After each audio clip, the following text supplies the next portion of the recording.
bees post-hive installation. I'm going in to remove the queen box, assuming she's been released by now. And I'm also increasing the amount of sugar water and the rest of the honey that I have donated to my bees for this year. I'm doing the sugar water first. You can see, and I don't know if you can hear, but bees are already buzzing a little more because they're a little perturbed. And there's the sugar water. So this is my smoker. I lit it about 30 minutes ago. Everybody thinks smoke calms down bees. It's actually not.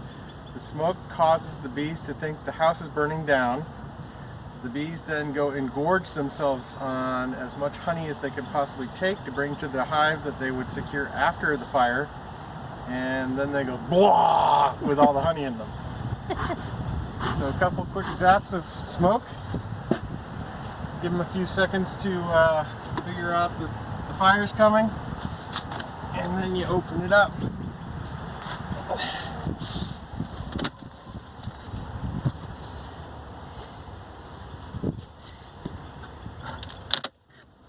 And you'll see that the plate that I put the honey on is completely clean.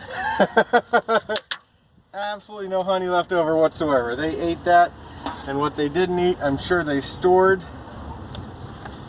So if you see the hive top here has been completely glued down with what they call propolis. That's bee glue, for lack of a better reason. And so I'm going to leave that, and then what I need to do is take off one of the outer frames to give me some room inside.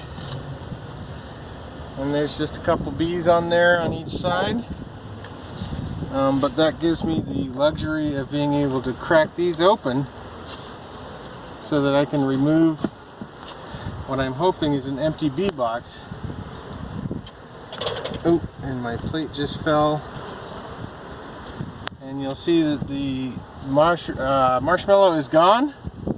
So the queen's released. She's somewhere in there. I'm not sure where. But you definitely want to get this out because they will just completely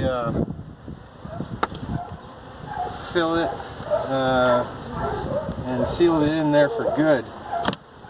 So now I'm not going to go through the hive and check just because that's very disruptive to the bees. I'll just slide this one back down in, try not to kill any. Popped it over, make it as tight as possible.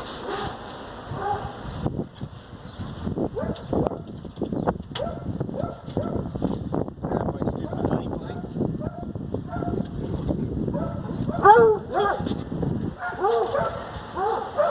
I think you need to watch, Sharon.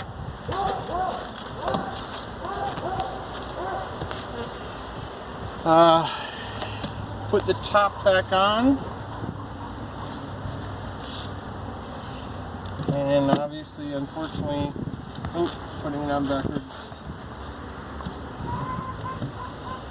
Hope that they don't crush too many when you're putting it back on.